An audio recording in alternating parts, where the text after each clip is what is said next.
굿모닝 YTN 3부 이어갑니다. 후쿠시마 오염수 시찰단이 일본 측과의 기술 회의를 통해 날짜별 현장 시찰 점검 사항을 확인했다고 밝혔습니다. 유국희 시찰단장을 비롯한 21명의 전문가 시찰단은 어제 오후 1시 반부터 4시간 동안 일본 외무성 또 도쿄전력 관계자들과 함께 기술 회의를 진행했습니다. 시찰단은 이번 회의에서 다핵종 제거 설비인 알프스에 대한 설비 배치 및 개통 구성 현황, 방류 전 오염수를 저장하고 핵종을 측정하는 K4 탱크 전반 등 현장 시찰이 필요한 대상 설비와 기기별 점검 사항을 일본 측에 제시했습니다. 시찰단은 오늘 후쿠시마 원전을 방문해 알프스 내 흡착탑 등 중요 설비는 물론 K4 탱크의 펌프 등 순환기기, 긴급 차단 밸브 등에 대한 현장 점검을 진행할 예정입니다. 후쿠시마 원전 시찰단이 일본에서 본격적인 활동에 돌입한 가운데 정치권에선 검증의 실효성을 놓고 공방이 가열되고 있습니다. 국민의힘은 야권이 과도한 묻지마 비난을 하고 있다며 정부에 힘을 실어준 반면 민주당은 오염수 투기에 명분만 주는 것 아니냐며 공세 수위를 높이고 있습니다. 보도에 이준엽 기자입니다. 후쿠시마 원전 오염수 시찰단이 공식 활동을 시작한 첫날, 국민의힘은 민주당이 사드 전자파와 광우병 사태처럼 괴담을 살포하며 비과학적 선동을 하고 있다고 규탄했습니다.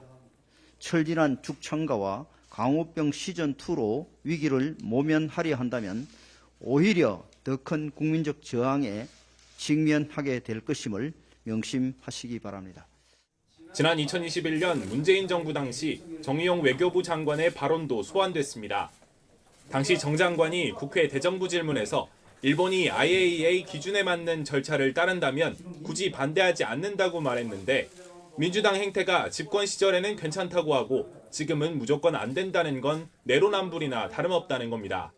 진일보되고 있는 이 시점에 여전히 민주당이 그때는 맞고 지금은 틀리다는 뻔뻔한 내로남불을 반복하고 있는 것입니다.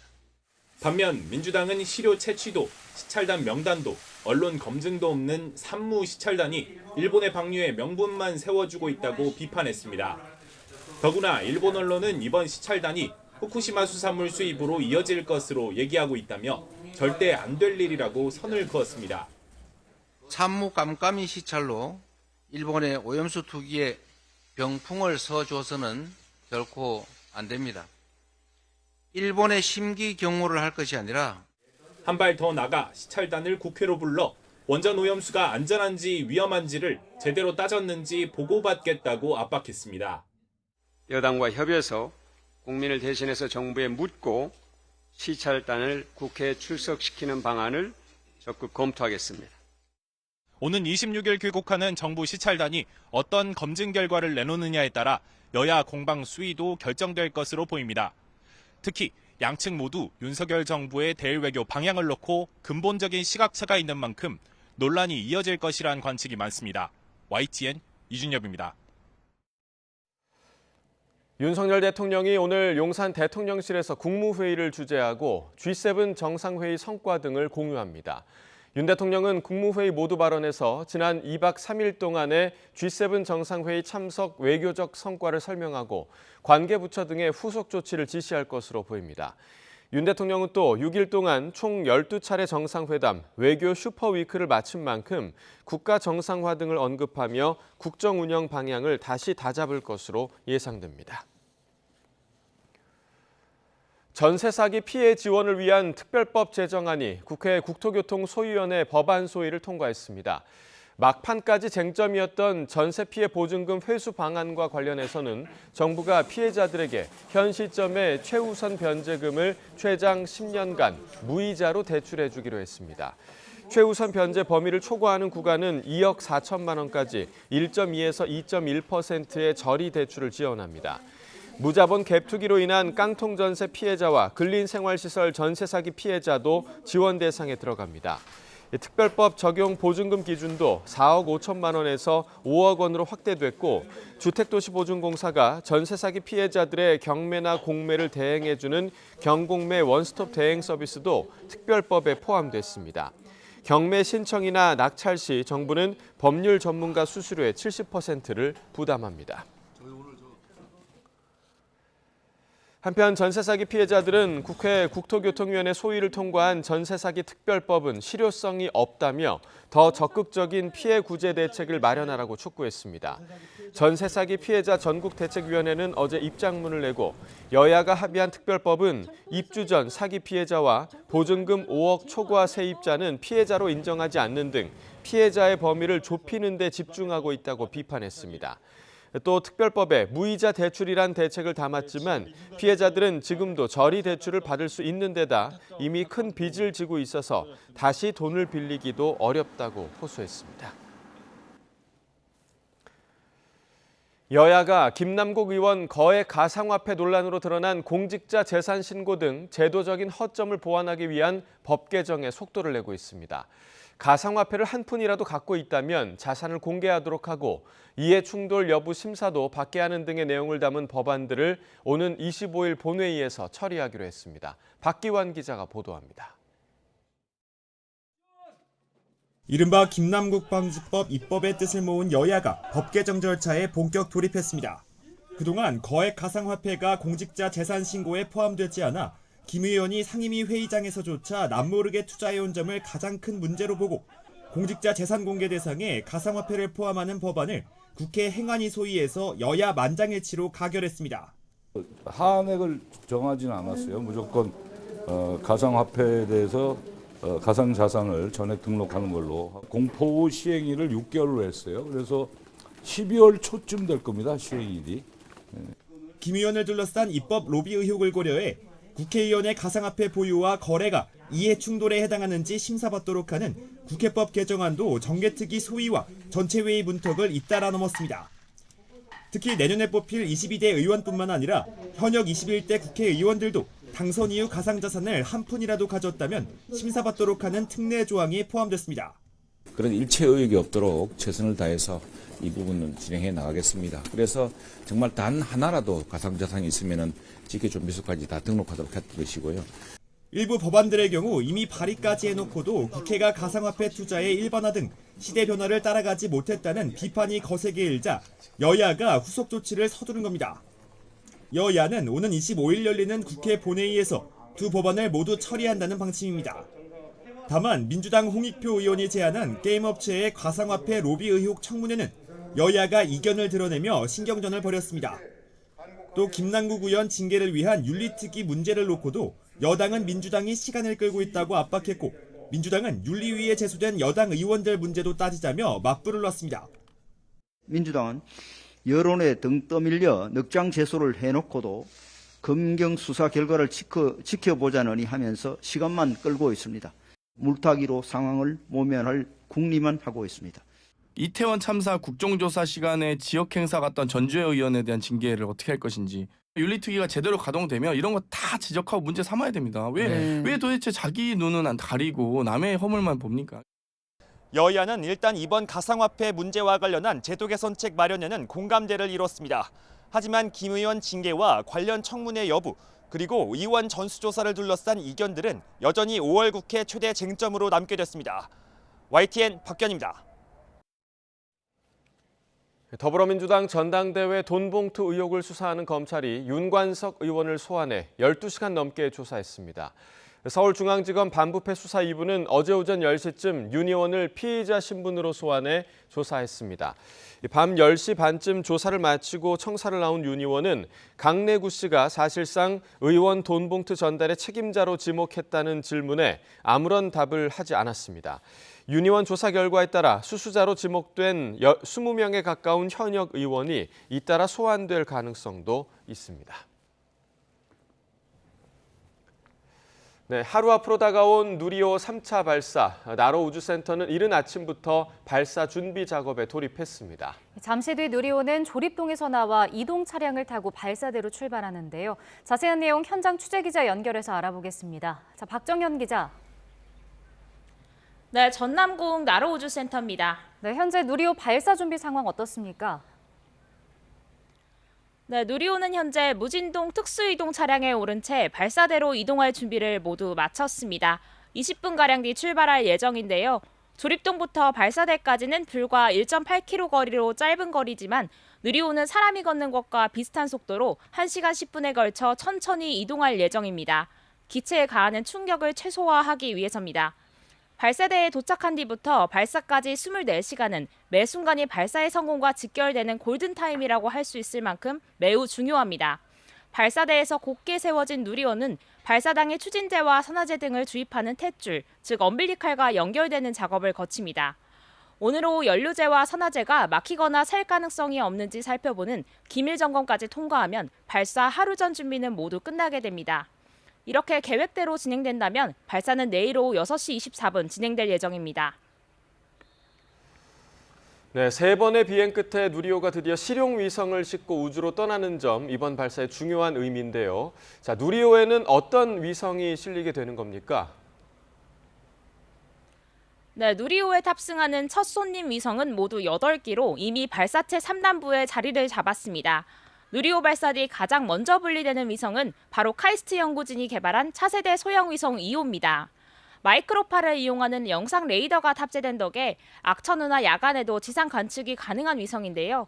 첫 위성 분리 뒤 20초 간격으로 큐브 위성 7기도 우주로 나가게 됩니다. 우주 날씨 예보를 책임지는 도요셋 4기와 우주 방사능을 실시간으로 측정하는 루미르 T1 등으로 앞으로 우주에서 주어진 임무를 각자 이행할 예정입니다. 지금까지 전남고흥 나로우주센터에서 YTN 박정현입니다. 네, 기술적인 요인을 제외한 누리호 발사의 마지막 변수, 바로 날씨인데요. 누리호 발사의 변수가 될 날씨 조건은 무엇인지 김민경 기자가 전해드립니다. 누리호가 엄청난 화염을 내뿜으며 우주 공간으로 솟아오릅니다. 300톤이 넘는 추진력으로 중력을 뿌리치기 때문에 흐리거나 비가 내리는 건 문제가 되지 않습니다. 다만 강풍과 번개는 발사에 지장을 줄 수 있는 가장 큰 변수입니다. 평균 초속 15m, 순간 최대 풍속 초속 21m가 넘는 바람이 불면 발사가 중지됩니다. 돌풍이 발사체의 진로를 틀어버릴 가능성이 있기 때문입니다. 비행 경로에 번개가 나타나도 발사가 이뤄지지 않습니다. 발사체를 구성하는 전기 부품에 손상이 발생할 수 있기 때문입니다. 발사가 임박하면 기상청에서 전문 예보관을 파견해 현장에 특화된 기상 예보를 내는 이유입니다. 예보관을 현장에 파견하여 낙뢰, 바람, 구름 등에 대한 기상 요소에 대해 관측 및 예측 자료를 분석하여 현장 맞춤형 정보를 제공하고 있습니다. 발사가 가능한 기온 조건도 있습니다. 영하 10도에서 영상 35도 사이인데 5월 하순 고흥군의 평균 기온은 18.8도, 최고 기온도 24.9도로 발사에 문제가 되지는 않습니다. 날씨 조건을 확인한 뒤에는 우주 물체와의 충돌 가능성도 고려 요소입니다. 발사체가 이륙해 궤도에 진입한 뒤 지구를 한 바퀴 돌 때까지 우주정거장과 200km 이상의 거리를 확보해야 합니다. 또 발사체의 통신과 전자장비에 교란을 줄 수 있는 태양 흑점 폭발과 같은 우주 기상도 면밀하게 살펴야 할 부분입니다. 누리호 발사가 성공하려면 기술적인 완성도는 기본, 날씨의 허락이라는 마지막 관문도 돌파해야 합니다. YTN 김민경입니다.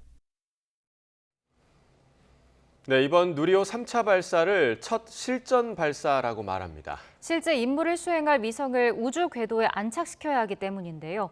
누리호의 첫 손님인 차세대 소형 위성 2호를 양회영 기자가 소개합니다. 1992년 우리나라 최초의 인공위성 우리별 1호가 발사됩니다. 이후 우리별은 과학기술 위성에 이어 차세대 소형 위성으로 진화해 왔습니다.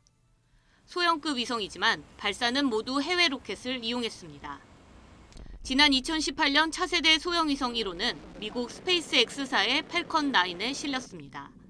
스페이스X 같은 팰컨 9 같은 경우 보면은 어느 궤도로 언제 올라가니까 이 궤도를 이용을 하고 싶으면 여기를 예약을 해. 이렇게 지금 슬롯이 이렇게 열어놓고 이렇게 하고 있거든요. 누리호는 우리가 자유롭게 활용할 수 있는 첫 발사체입니다. 두 번의 발사로 신뢰성이 어느 정도 확보되자 차세대 소형 위성 2호를 누리호의 첫 손님이자 주인공으로 선정한 이유입니다. 180kg 무게의 차세대 소형 위성 2호는 국내 기술로 개발된 SAR, 영상 레이더가 처음으로 탑재됐습니다. 덕분에 빛과 구름 영향 없이 야간이나 악천 후에도 지상 관측이 가능하고 지상에 있는 버스를 구분할 수 있을 정도로 높은 해상도를 가졌습니다. 또 우주 방사선 관측기도 실려 태양 활동 상승 주기, 우주 방사선 변화 등 우주 환경 영향도 연구합니다. 국산화한 영상 레이더를 기술 검증하고 지구 관측을 수행하는 것이 바로 이 중점 임무입니다. 우리 위성을 우리 발사체로 발사한다는 것은 우리가 우주로의 접근권을 확보했다는 의미가 되기도 합니다. 누리호에는 우주날씨 관측용 군지위성인 도요센 4기와 함께 국내 스타트업이 개발한 큐브위성 3기도 함께 실렸습니다. 차세대 소형위성 2호를 시작으로 위성 8기는 발사 13분 3초 뒤부터 순차 분리되며 위성 교신 성공 여부는 발사 다음 날쯤 발표될 예정입니다. YTN 사이언스 양우영입니다. 우크라이나와 인접한 러시아 땅에서 교전이 벌어져 인명피해가 발생했습니다. 러시아는 우크라이나의 소행을 의심하고 있지만 러시아 반체제 단체가 자신들이 벌인 일이라고 자처하고 나섰습니다. 보도에 조용성 기자입니다. 푸른 들판과 작은 건물이 있는 마을 한가운데 폭격을 맞은 듯 연기가 피어오릅니다. 우크라이나와 국경을 맞댄 러시아 서부 벨고로드 지역에서 교전이 발생했습니다. У нас сейчас срочные новости приходят из Белгородской области. Как сообщил губернатор региона, там идут поиски диверсионно-разведывательной группы ВСУ. 러시아 측은 이번 공격으로 인명피해를 입었고 여러 마을에 물과 전력 공급이 끊겼다며 대테러 작전을 선포하고 주민 대피에 착수했습니다. 그러면서 바흐무트를 잃은 우크라이나군이 정치적 영향을 줄이기 위해 공격을 나섰다며 강한 반격을 다짐했습니다. Когда в стране фактически идет война, а сегодня у нас спецоперация перешла в фазу войны, и уже не первый раз. 하지만 우크라이나를 지원하고 있는 러시아 반체제 단체는 자신들의 소행이라고 자처했습니다. 그러면서 이제는 크렘린궁의 독재를 끝낼 때라고 적의를 드러냈습니다. Такие же россияне, как и вы. Мы такие же люди, как и вы. Мы хотим, чтобы наши дети росли в мире и были свободными. 지난 3월에도 또 다른 러시아 반체제 군사 조직이 러시아 본토에서 교전을 벌이기도 했습니다. 우크라이나 측은 자신들과 관련 없는 무력 충돌이었다면서도 흥미롭게 보고 있다고 말했고 전 세계를 돌며 무기 지원을 요청하고 있는 젤렌스키 대통령은 우군 다지기 성과를 강조합니다. До речі, сьогодні є важлива декларація від парламентської асамблеї НАТО, речі названі своїми іменами, чітке визнання геноцидом злочинів Росії проти нашої держави, чітке засудження. 우크라이나가 국제적인 지지 결집에 공을 들이며 대반격 준비를 맞춰가는 반면 본토에서 교전이 벌어지는 러시아는 갈수록 장악력이 떨어지는 것 아니냐는 분석이 나옵니다. YTN 조용성입니다. 미국 공화당의 유일한 흑인 상원의원인 팀 스콧 의원이 현재 시각 22일 2024년 대선 도전을 공식 선언했습니다. 스콧 의원은 이날 자신의 모교인 찰스턴 서던 대학교에서 열린 출마 선언 행사에서 우리 당과 국가는 선택의 시점에 서 있다며 피해의식이냐 아니면 승리냐라고 말했습니다. 그러면서 자신은 자유와 희망의 기회를 선택할 것이라고 강조했습니다. 금융 서비스 분야 출신인 스콧 의원은 연방 하원으로 재직하다 2013년 남부 지역 출신으로는 1880년대 이후 첫 흑인 연방 상원 의원이 됐습니다.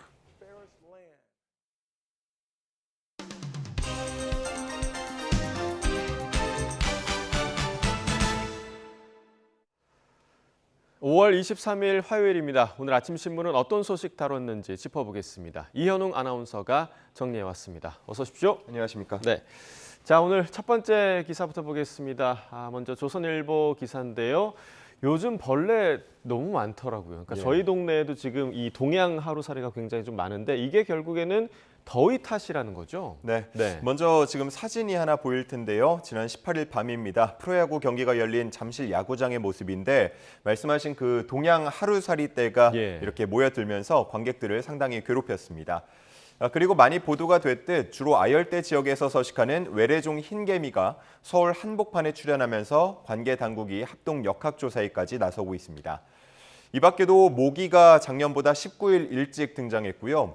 또 수액을 빨아대서 나무를 고사하게 만드는 미국 선녀벌레 등 해충도 평년보다 일주일가량 부화 시기가 빨라졌습니다. 전문가들은 때이른 곤충의 출현과 집단 창궐은 기후변화와 기온 상승 때문이라고 분석하고 있습니다. 네, 그렇지 않아도 요즘은 이제 시기에 맞지 않게 지금 낮 기온이 너무 많이 올라가고 있잖아요. 그 영향 때문이죠. 그렇습니다. 네. 뭐 지난주 일부 지역은 역대 5월 최고 기온을 기록을 경신할 정도로 더운 날씨, 마치 여름과 같은 날씨를 보였습니다. 이렇게 기온이 올라가면 곤충의 부화와 또 성장 속도가 빨라지고 성충의 활동도 더 활발해지곤 하는데요. 모기의 경우에는 평균 기온이 1도 올라갈 때마다 성체로 자라는 개체 수가 27% 정도 늘어난다는 기상청의 보고도 있었습니다. 작년에 기억하실 텐데 일명 러브버그의 습격이 있었습니다. 올해도 곤충의 습격이 이어지는 분위기인데요.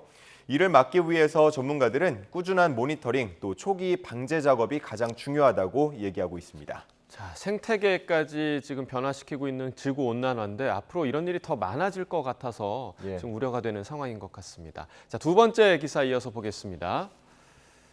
자, 이 또한 기온 상승과 관련이 있는 것 같은데 아시아의 폭염이 러시아 에너지 제재로 구멍을 내고 있다고요? 그렇습니다. 네. 지난달부터 이른바 괴물 폭염이라고 부르는 더위가 아시아 지역을 덮치고 있습니다.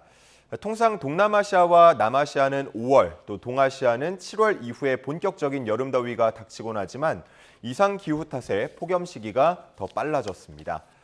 결국 아시아 각국에서는 전력 소비가 폭증하고 있는데요. 이를 위해서 러시아산 석탄 수입을 늘리는 분위기입니다. 지난달 러시아산 석탄의 아시아 국가 수출량은 746만 톤으로 작년 4월보다 32% 정도 증가한 것으로 나타났습니다. 네, 뭐 지금 전쟁 때문에 서방 국가들이 러시아에 제재를 가하고 있긴 한데 이 괴물 폭염을 맞이한 아시아 국가들은 지금 그 제재에 상관할 수 있는 상황이 아니라는 거죠? 그렇습니다. 네. 그래서 아시아 폭염의 최대 수혜자는 블라디미르 푸틴 러시아 대통령이다라는 말까지 나오고 있는 상황이고요. 또 해외 에너지 전문가는 자신들의 문제를 해결할 여력이 없는 나라들이 국제 문제까지 신경 쓰기는 쉽지 않다. 특히 빈곤한 나라일수록 에너지 확보가 시급하기 때문에 미국과의 충돌 위험을 감수하고서도 러시아산 에너지를 구입하고 있다라고 보고 있습니다. 올해는 특히나 슈퍼 엘니뇨의 영향으로 하반기까지 무더위가 지속할 수 있다는 전망들 나오고 있는데요. 러시아의 전쟁 자금을 말리기 위한 에너지 제재가 얼마나 효과를 볼 수 있을지 점점 불투명해지고 있는 분위기입니다. 네, 자연현상 앞에서는 제재도 좀 무색해지는 그런 모습인 것 같습니다. 다음 기사 보겠습니다. 자, 원재료값 내렸는데 제품 가격 안 내리나 저도 늘 하고 있던 생각입니다. 좀 내리면 안 되나요? 그러니까요. 유엔 식량농업기구에 따르면 세계 식량 가격 지수는 작년 3월 최고치를 기록한 뒤에 12개월 연속 하락하고 있습니다. 그리고 한국농수산식품유통공사의 통계를 보더라도 국제 밀 가격 작년 5월에 톤당 419달러에서 이번 달에 230달러로 한 절반 수준까지 떨어진 상황입니다. 대두나 옥수수 가격도 1년 사이에 20%가량 가격이 떨어졌는데요. 많은 식품업체들이 작년부터 올해 초까지 원재료값 상승을 이유로 제품 가격을 올렸었는데 그러다 보니까 원재료값이 내리는 지금은 왜 제품 가격에 반영되지 않느냐는 소비자들의 불만이 나오고 있습니다. 네, 근데 생각을 해보면 뭔가 이 만들어진 제품의 가격이 떨어지는 거를 사실상 본 기억은 없는 것 같아요. 근데 지금 너무 고물가 시대다 보니까 이 부담을 좀 함께 나누면 어떨까 이런 생각도 좀 드는데요. 네, 그런 생각하시는 분들 많으실 것 같습니다. 이 기사 내용을 보면요, 가격 인하 가능성은 크지 않아 보이는데요. 원재료를 사올 때 아직 작년에 인상된 가격을 그대로 적용받고 있다는 업체 관계자의 말도 있었고요. 기존에 비싸게 받아둔 재고량이 아직 남아있기 때문에 국제 시세 하락이 체감되지는 않는다고 말하기도 했습니다. 또 전기요금이나 인건비 등이 우상향 추세라면서 가격을 동결하는 건 몰라도 인하하는 건 쉽지 않다는 입장이었습니다. 네, 뭐 다른 부수적인 요인들이 있긴 하겠지만 소비자들 입장에서는 이 가격이 오를 때는 정말 빛의 속도로 오르고 내려가는 거는 체감할 수 없는 게 부인할 수 없는 그런 사실이 아닌가 좀 생각이 듭니다. 자, 다음 기사 보겠습니다. 자, 또 물가 얘기, 등록금이 오른다는 얘기군요. 서울시립대 같은 경우는 사실 반값 등록금으로 유명하잖아요. 그런데 인상을 검토하고 있나 봐요. 그렇습니다. 네. 서울시립대는 2012년부터 반값 등록금을 시작하면서 지금까지 연 200만 원대의 등록금을 유지해 왔습니다. 올해에는 240만 원 수준 정도 되는데요.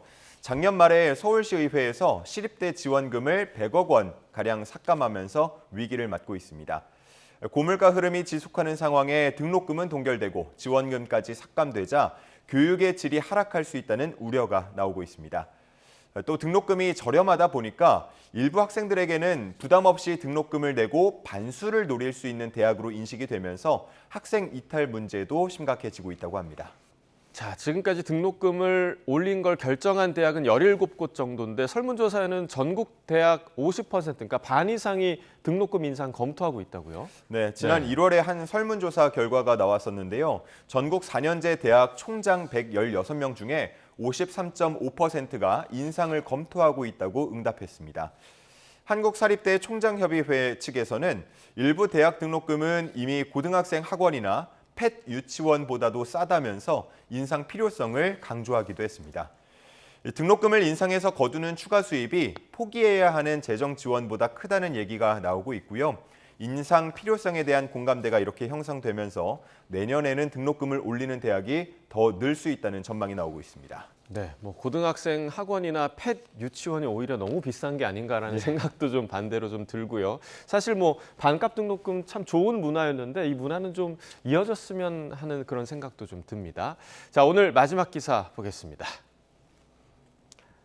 자만추 주선까지, 자만추, 자, 자연스러운 만남을 추구하는 거죠. 그런데 저출생 대책에 대해서 지금 누가 자만추를 주선한다는 건가요? 예, 각 지자체가 저출생 문제를 해결하기 위해서 청년들이 자연스러운 만남을 할 수 있도록 지원하는 사업을 진행하거나 검토하고 있습니다. 서울시 소식 담겨 있는데요. 최근 청년 1인 가구를 대상으로 북 콘서트 등을 열어서 함께 모여서 교류할 수 있도록 하는 사업을 검토하고 있는 것으로 전해집니다. 처음에는 결혼정보 업체 등과 협약을 맺어서 가입비를 지원하거나 이런 방안으로 추진을 했다가 지금은 자만추 방식으로 바꾼 건데요. 아직 완전히 확정된 사안은 아니지만 사업명은 서울팅으로 거론되고 있다고 합니다. 네, 자, 이제서 좀 제목의 의미를 알 것 같으니까 지자체에서 이 자만추를 주선을 한다. 그러니까 오지랖인가 안간힘인가 이런 얘기인데 지방의 지자체에서는 이미 이 사업을 실시하고 있는 곳도 있다고요? 그렇습니다. 네. 경북 구미시의 경우에는 미혼 남녀 커플 매칭 프로젝트 두근두근 ING라는 이름의 행사를 이어가고 있는데요. 나름의 성과를 보이고 있습니다. 지금까지 9차례 개최를 했다고 하는데 98커플이 탄생을 했고요. 여기서 15커플은 결혼까지 성공했습니다. 대구 달서구도 취미생활을 공유하면서 만나는 너랑 나랑 335 데이트라는 이름의 사업을 진행하고 있기도 합니다. 지자체들은 지나친 개입이라는 부정적인 여론을 의식해서 신중하게 사업을 추진하고 있는데요. 과연 이런 움직임이 오지랖인지 안간힘인지는 아마 보시는 분들 생각에 따라서 다를 것 같습니다. 네, 주변에 솔로인 분들 이야기를 들어보면 이성을 만날 곳이 없다 이런 얘기들 굉장히 좀 많이 하시거든요. 그런데 오지랖의 냄새가 약간 나긴 하지만 그래도 좋은 방안이 될 수도 있겠다라는 생각도 듭니다. 굿모닝 브리핑 이현웅 아나운서와 함께했습니다. 고맙습니다. 감사합니다.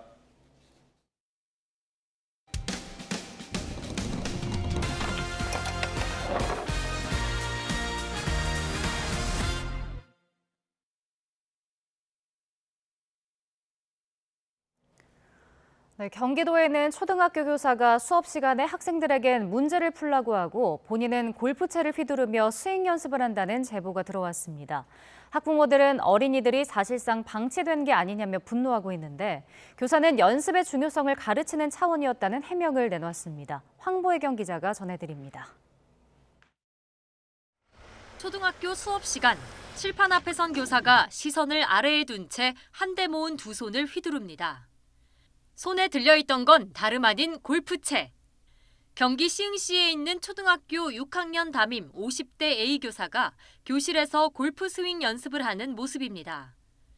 골프와 관련해서 따로 가르치는 것도 아닌데 담임 교사는 인조잔디 매트와 골프백, 플라스틱 공도 교실에 가져다 두었습니다. 새학기 초부터 교사가 모둠 활동이나 문제풀이를 시킨 뒤 종종 골프 연습을 했다는 게 학생들의 증언입니다. 골프채가 칠판이나 사물함에 부딪히는 소리에 깜짝 놀란 적도 있었다며 혹시라도 골프채에 맞을까 봐 불안한 마음도 들었다고 호소합니다. 소리가 나면 너무 깜짝 놀래고 좀 무섭고 그러니까 휙휙 소리가 날 때 그때 좀 무서워요. 맞을 수도 있을 것 같고. 수업 시간에 벌어진 일을 뒤늦게 전해들은 학부모들은 분통을 터뜨립니다.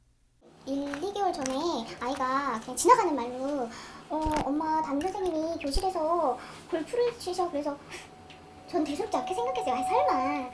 영상을 보고 너무 놀랬고 그동안 아이들이 방치된 거잖아요. 처음엔 이런 사실을 부인하던 A 교사는 증거 영상이 있다는 것을 알게 되자 연습이 중요하다는 걸 교육하는 차원에서 수업 재료로 2-3번 활용한 것이라고 말을 바꿨습니다. 학교 측도 A 교사는 참교사로 골프 스윙 역시 교육 목적이었다고 두둔했습니다. 경기도교육청은 A 교사에 대해 감사에 착수한 뒤 징계 여부를 논의하기로 했습니다. YTN 황보혜경입니다. 네이버와 카카오의 뉴스 제휴심사와 관리를 담당하는 포털 뉴스 제휴평가위원회가 운영을 잠정 중단하기로 했습니다. 제휴평가위원회는 운영위원회 전원회의를 열어 이같이 결정했습니다.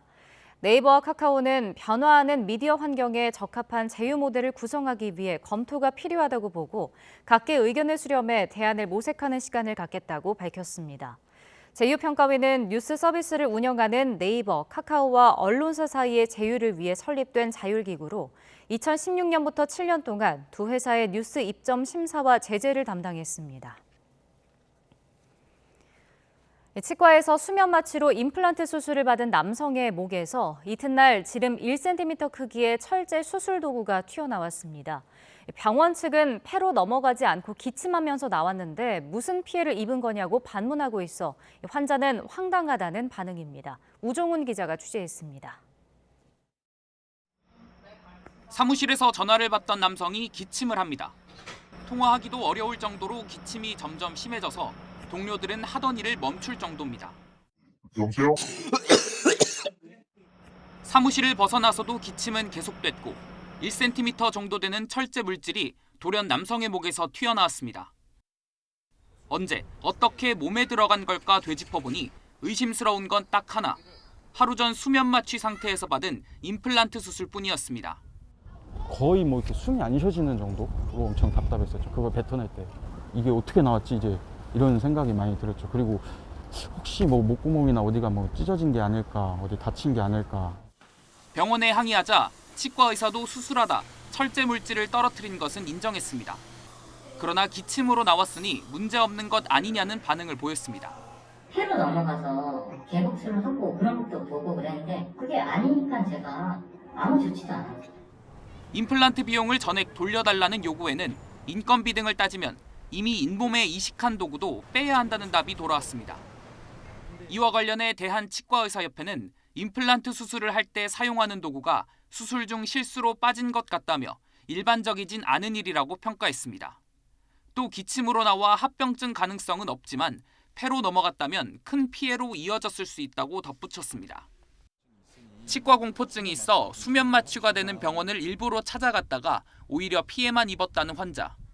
병원이 이미 낸 400만 원에 30%만 돌려줄 수 있다고 해서 다른 병원으로 옮겨갈 수도 없다고 호소합니다. 환자는 한국소비자원에 병원을 제소했는데 정작 소비자원에도 명확한 환급 기준은 없습니다. YTN은 해당 병원에 수차례 입장을 물었지만 병원은 취재에 응하지 않겠다고 밝혔습니다. YTN 우종훈입니다.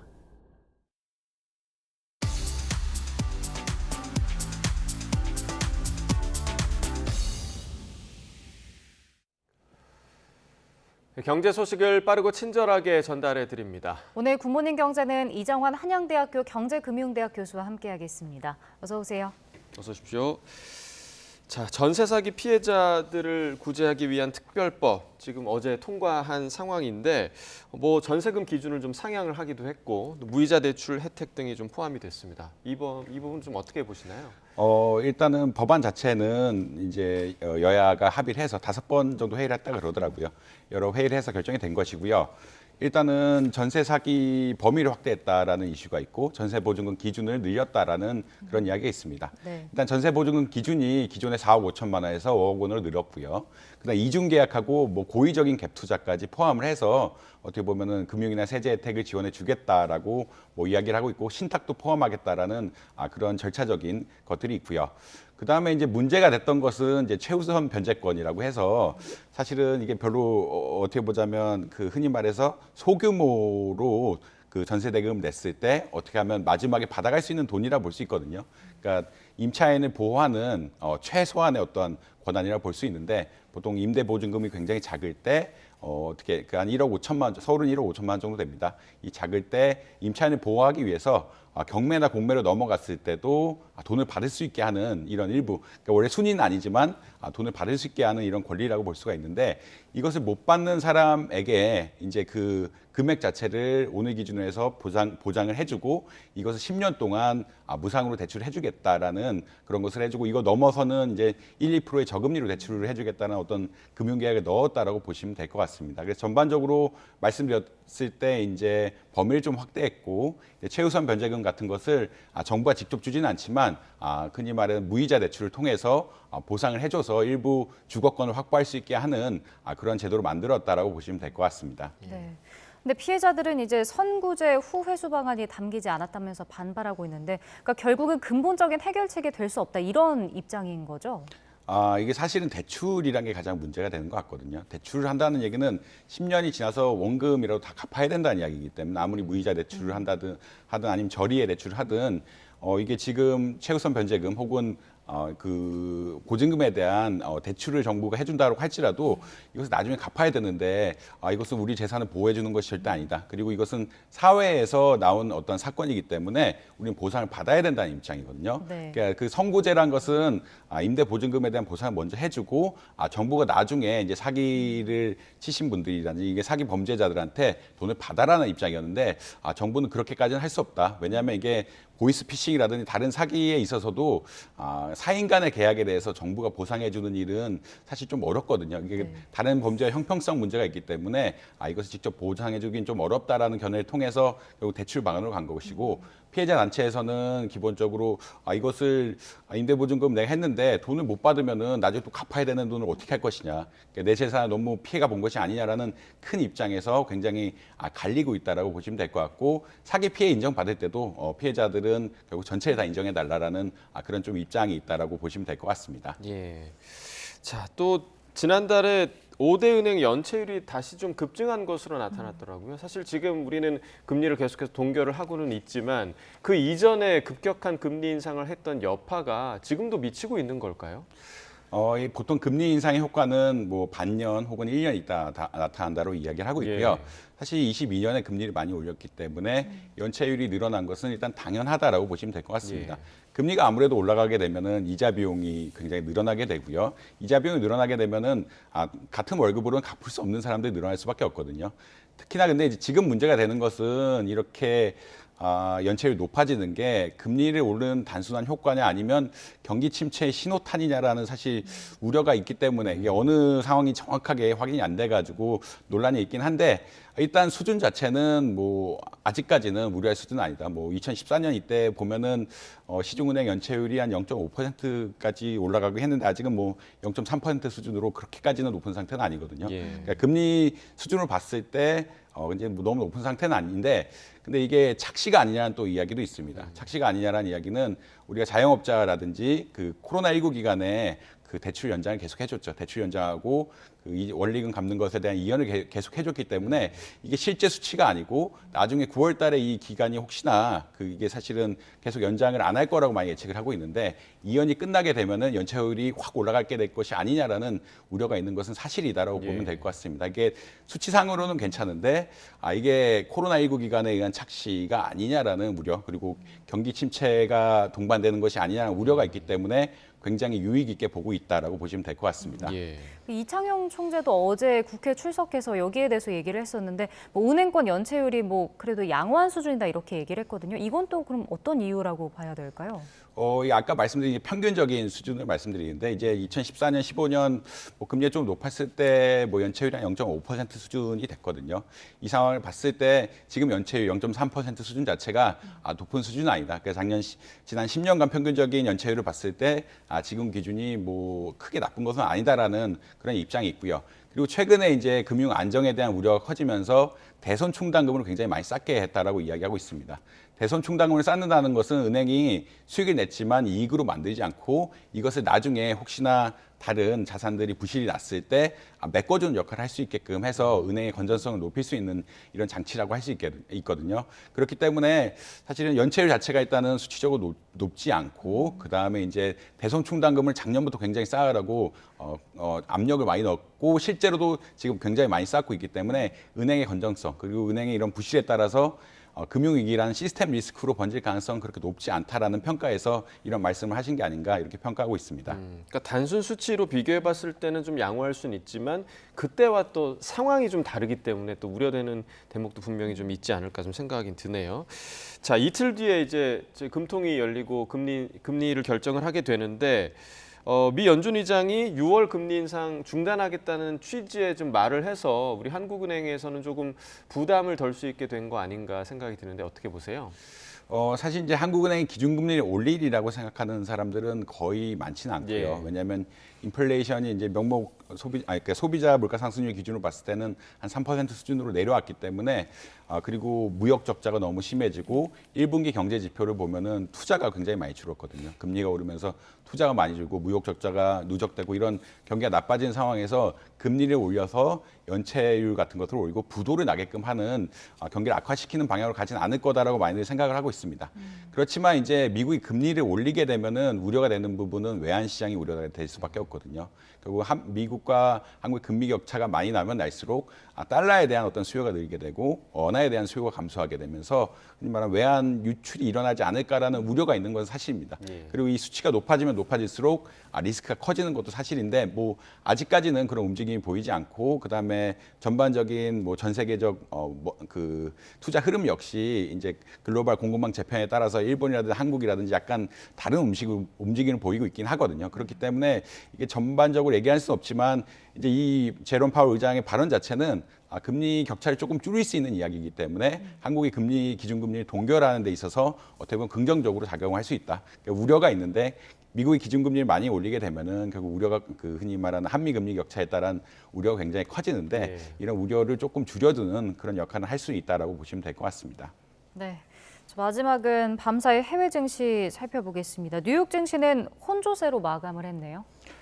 뉴욕 증시 뭐 계속 나오는 이야기는 결국은 부채 한도 협상이죠. 부채 한도 협상이 어떻게 되는지 이게 중요한데 결국은 아직까지 명확하게 나오진 않고 있다. 계속 그 바이든 대통령이라든지 미국 하원 의장이 계속 이야기를 하면서 메카시 하원 의장이 이야기를 하면서 이게 어떻게 될 것이냐에 대해서 관심이 많긴 한데 아직까지 이게 불투명하면서 이게 뭔가 긍정적인 뉴스가 나오면 주가가 많이 올라가고 그렇지 않으면 주가가 떨어지는 이런 양상들을 보이고 있는데 그렇게 긍정적인 뉴스는 나오고 있지는 않다라고 보시면 될 것 같고요. 네. 어제는 또 아까 이제 그 제롬 파월 연준 의장의 발언과 달리 이제 연준 매파라고 이야기하죠. 세인트루이스 블러드 총재가 금리를 더 올려야 되는 게 아니냐, 인플레이션 잡기 위해서 또 금리 올려야 되는 게 아니냐라는 또 그런 메시지를 던지면서 사실 이게 조금 주식 시장이 좀 뭐 안정됐다. 그렇게 뭐 그러니까 올라갈 포텐셜을 얻지 못했다라고 아마 이해하시면 될 것 같고 전 세계적으로도 지금 어떻게 보자면 뭐 경기 둔화가 있고 미국의 부채 상한에 대한 문제가 있기 때문에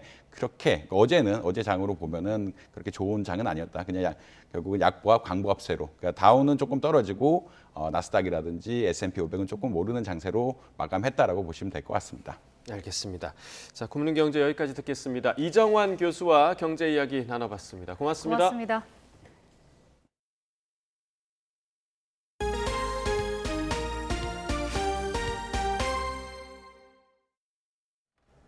한 공군 부대에서 병사들이 여군 간부들의 외모를 품평하는 성희롱 노트를 작성해온 것으로 드러났습니다. 이 부대 간부들은 신고를 접수하고도 별다른 조치 없이 되레 신고자에게 노트를 삭제하라고 회유한 것으로 전해졌습니다. 보도에 임성재 기자입니다. 한 공군 전투비행단 소속 병사 6명이 지난 2021년 11월부터 8개월 동안 여군 간부들을 성희롱하는 노트를 작성해온 것으로 드러났습니다. 노트 이름은 계집 파일. 여간부들의 이름과 사진은 물론 휴대전화 번호와 직책 소속 등을 적어두고 외모 품평과 함께 차마 입에 담기 힘든 성희롱 발언까지 남겼습니다. 가해 병사들은 당직 때 근무자들로 컴퓨터에 다음 근무자를 위한 인수인계 노트를 만들면서 이 같은 내용을 적었습니다. 간부들의 신상은 공군 내부망에서 빼낸 것으로 파악됐습니다. 문제는 여기서 그치지 않았습니다. 지난 3월 해당 부대는 관련 신고를 접수하고도 즉각 조처하지 않았습니다. 되려 신고자에게 문제가 된 노트를 삭제하거나 잠금 처리하도록 회유한 것으로 알려졌습니다. 뒤늦게 사태 파악에 나선 공군은 보고를 지연한 간부 3명을 징계 입건했습니다. 또 성희롱 노트를 작성했지만 전역한 병사 1명을 특정해 민간경찰에 수사 의뢰했습니다. 공군은 나머지 가해자들도 파악할 예정인데 가해 병사 모두 전역해 민간인 상태인 것으로 확인됐습니다. YTN 임성재입니다. 아파트 공사장 상수도관 누수로 인근 도로가 물에 잠겼습니다. 또 서울 송파구를 비롯한 동남부 지역에서 천둥 번개를 동반한 우박이 내려 퇴근길 시민들이 불편을 호소했습니다. 박서경 기자입니다. 도로 위로 물이 분수처럼 콸콸 뿜어져 나옵니다. 경사를 타고 빠르게 흘러내리면서 물줄기는 더 거세집니다. 서울 서대문구 아파트 재개발 공사 현장 상수도관 누수로 인근 지역이 물바다가 된 건 어젯밤 9시 40분쯤입니다. 추계예술대학교부터 이화여자대학교까지 주택과 상가 450여 곳에 물 공급이 끊겼습니다. 전봇대 주변으로 물이 차오르고 도로 갈라짐 현상까지 보이자 주민들의 불안은 커졌습니다.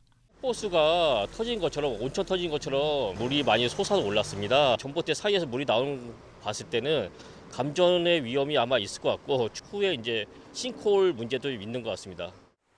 서울 상수도 사업본부는 보수를 위해 상수도관을 지상 가까이 옮기다가 빠른 유속 탓에 연결 부위가 수압을 견디지 못하고 빠진 것으로 보고 있습니다.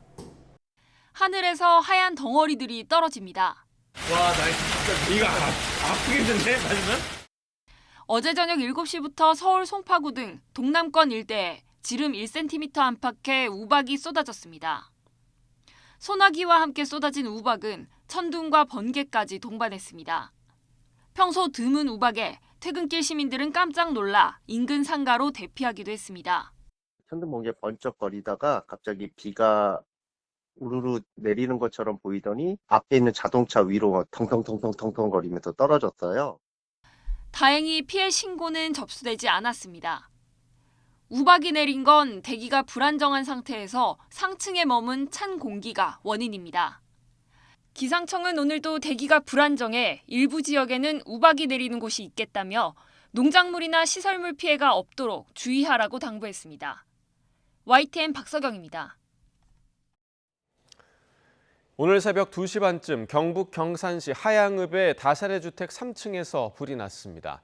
이 불로 16제곱미터 크기 원룸이 모두 타 소방추산 1,000만 원의 피해가 났습니다. 다친 사람은 없었지만 주민 20명이 대피하기도 했습니다. 불은 40분 만에 진화됐습니다. 소방은 음식을 조리하다가 부주의로 불이 난 것으로 보고 있습니다. 이태원 참사 이후 서울 용산서 전 정보과장이 이태원에 인파가 몰려 위험이 우려된다는 내용의 사전 보고서를 작성한 사실을 은폐하자고 회유했다는 증언이 나왔습니다. 어제 서울 서부지방법원은 증거인멸교사 등의 혐의를 받는 김진호 용산서 전 정보과장 등의 첫 재판을 열었고 재판에는 참사 전 정보 보고서를 작성했던 용산서 정보관 김모 씨가 증인으로 출석했습니다. 김 씨는 김 전 과장이 참사 이틀 뒤 자신이 쓴 보고서를 작성하지 않았다고 하는 게 어떠냐, 지우는 게 어떻겠냐고 해 너무 당황스럽고 충격을 받았다고 전했습니다. 강원도에 있는 아동복지센터 직원들이 차별을 당하고 있다며 문제를 제기하고 있습니다. 기간제 근로자, 즉 계약직으로 4년 넘게 일했는데 다른 직원들과 달리 자치단체가 무기계약직 전환을 거부하고 있다는 겁니다. 홍성욱 기자가 이야기를 들어봤습니다. 강원도 철원 아동복지센터에서 5년째 근무 중인 A씨. 최근 동료 직원들과 함께 철원군청에 문제를 제기했습니다. 2019년부터 기간제 근로자, 즉 계약직으로 일했는데 약속과 달리 무기계약직으로의 전환이 이뤄지지 않고 있기 때문입니다. 계속 2년이 지났는데 왜 안 해주시냐 일단 똑같은 대답은 계속 하셨고 기다려봐라. 현행법상 기간제 근로자는 법이 정하는 예외적인 사유가 존재하지 않는 한 2년을 초과해 일하면 무기계약직 전환을 원칙으로 하고 있습니다. 하지만 방법이 있습니다. 1년 또는 그보다 짧은 기간으로 매년 새롭게 계약을 체결하면 무기계약직 전환 의무는 사라집니다. 철원군은 해당 직원들과 매년 새로운 계약을 체결했습니다. 계약이 연장되는 것을 피하려고 매년 새로운 공개 채용 공고까지 냈습니다. 문제를 제기한 직원들은 불안합니다. 1년 단위로 계약서를 써야 되는데 저희가 이렇게 신고를 하거나 제보를 한다고 하면 당연히 안 해줄 거잖아요. 저를 떠나서 철원군의 모든 기간제분들이 다 이런 실정일 거 아니에요. 철원군은 앞서 지난 2018년 기간제 근로자를 상대로 한 대규모 무기계약직 전환이 있었다며 정해진 예산에서 해당 직군을 더는 늘릴 수 없다고 밝혔습니다. 무엇보다 무기계약직 전환 약속 자체가 없었다며 사업 계획서에 명시한 내용은 말 그대로 계획에 불과하다고 설명했습니다. 고용승계에서 기간제를 전환하겠다 이런 거고 여기서 앞서도 말했듯 장점과 단점을 이렇게 파악한 거지 이게 해주겠다라는 건 아니거든요. 하겠다는 뜻도 아니고 나름 분석을 한 거죠 저희가. A씨와 동료들은 앞서 무기계약직으로 전환된 직원과 같은 일을 하지만 수당과 상여금을 적게 지급받고 연차 휴가도 제대로 부여받지 못했다고 밝혔습니다. 고민 끝에 A씨와 동료들이 강원도 노동위원회에 문제를 제기하자 철원군은 변호사를 통해 대응하고 있는 상황. 직원들은 계약 만료를 앞둔 불안함 속에서 다시 하루하루를 버티고 있습니다. 종사자들 처우가 이런데 저희도 더 마음 놓고 아이들 복지할 수 있게끔 해줘야 되는데 너무 아쉽습니다. YTN 홍서욱입니다. 대구와 광주 등 도심 공항을 외곽으로 이전하려는 지자체들이 많습니다. 이 지자체들은 비슷한 인구를 갖고 세계적인 허브 공항을 만든 싱가포르 창의 공항을 벤치마킹하고 있는데요. 창의 공항이 글로벌 허브 공항으로 발돋움한 비결을 김근우 기자가 취재했습니다. 40m 높이 천장에서 물줄기가 쏟아집니다. 햇볕을 받아 빛나는 물기둥 주변은 온통 초록색. 그야말로 공중 정원입니다. 테마파크나 식물원처럼 보이는 이곳은 싱가포르 창의공항에 있는 복합 문화시설 주얼창입니다. 문화시설로 바뀐 공항은 이용객을 넘어 일반 시민들의 휴식처 역할까지 하고 있습니다. I come here for lunch or just to shop around Changi Airport. I think a lot of them come here just to shop, just to feel the atmosphere. Not all the time you come here just to travel. Yeah. 창의공항은 공군과 함께 쓰는 민군 복합공항이면서도 운항시간 제한, 커퓨 타임이 없어 24시간 내내 운영하며 환승허브로 떠올랐습니다. 환승객들이 단기 여행과 쇼핑을 즐기면서 공항 주변에는 대형 문화시설과 쇼핑몰도 생겼습니다. 싱가포르 인구는 500만 명. 지역적 항공 수요의 한계를 넘어 일반 시민과 환승객까지 끌어들여 새로운 수요를 창출한 건데 국내 지방자치단체들도 벤치마킹에 나섰습니다. 창의공항처럼 커피타임이 24시간 없는 공항으로 만들어야지 해외에서 오는 물자나 그리고 여객들이 자기 나라 시간에 맞춰서 오갈 수 있기 때문에 특히 항만과 철도, 도로와 유기적으로 이어진 창의공항의 물류 흐름에 주목하고 새로 짓는 공항의 연계 교통망에 관해서도 고심하고 있습니다. 전국 곳곳에서 도심에 있는 공항을 옮기자는 움직임이 활발한 지금 적은 인구에도 세계 최고로 자리매김한 창의공항의 사례가 어떤 방식으로 국내에 적용될지 주목됩니다. 싱가포르에서 YTN 김근우입니다. 레알 마드리드 공격수 비니시우스 주니오르가 관중으로부터 인종차별을 당해 수사가 개시됐습니다. 스페인 동부에 있는 발렌시아 지방검찰은 증오 범죄 가능성을 염두에 두고 조사를 시작했다고 AFP 통신이 사법 소식통을 인용해 보도했습니다. 검찰 수사와 별도로 스페인 정부 산하 스포츠위원회는 가해자를 식별하고 적절한 처벌을 제한하기 위한 이미지 분석에 들어갔다고 밝혔습니다. 스포츠위원회는 과거 비슷한 사건이 있었을 때 유죄 판결이 나온 이들에게 1년간 경기장 출입 금지와 벌금으로 한국 돈 570만 원을 부과할 것을 제안했습니다. 앞서 비니시우스는 발렌시아 메스타야 스타디움에서 발렌시아와의 경기 중 골문 뒤편에 앉은 홈 관중에게 인종차별을 당했다고 호소했습니다. 페이스북 모기업 메타 플랫폼이 유럽에서 개인정보보호법 위반을 이유로 역대 최대 과징금 폭탄을 맞았습니다. 아일랜드 데이터보호위원회는 현지 시각 20일 메타의 개인정보보호법 위반을 이유로 12억 유로, 우리 돈 1조 7,100억 원의 과징금을 부과했습니다. 또 메타의 앞으로 6개월 이내 이용자들의 관련 데이터를 미국으로 전송하는 것을 중단하고 관련 데이터를 삭제하라고 명령했습니다. 이번 과징금 액수는 유럽연합 내에서 개인정보보호법 위반으로 부과된 것 중 역대 최고액입니다. 오늘은 낮 동안 가벼운 옷차림 해주셔야겠습니다. 오늘 서울의 한낮 기온은 27도로 예년 기온을 다소 웃돌겠고 대구는 26도까지 오르는 등 어제보다는 무려 7도가량이 높아지겠습니다. 한편 남부를 중심으로는 종일 공기가 탁하겠습니다. 현재 남부와 또 제주도에는 여전히 황사가 나타나고 있는데요. 호흡기 건강도 잘 챙기셔야겠습니다.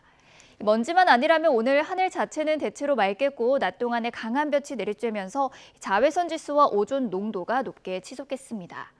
또 오후에는 대기 불안정으로 내륙 곳곳에는 요란한 소나기도 지날 것으로 예상되고 있습니다. 오늘 낮 기온은 예년과 비슷하거나 조금 더 높겠는데요. 서울이 27도, 대전과 대구가 26도, 광주도 26도 선까지 오르겠고요. 울산이 23도, 포항과 부산은 22도를 보이겠습니다. 주 중반까지는 예년보다 다소 더운 날씨가 이어질 전망입니다. 지금까지 날씨 정보였습니다. 네, 이상으로 화요일 굿모닝 YTN 마칩니다. 잠시 후 뉴스라이더가 방송됩니다. 시청해주신 여러분 고맙습니다.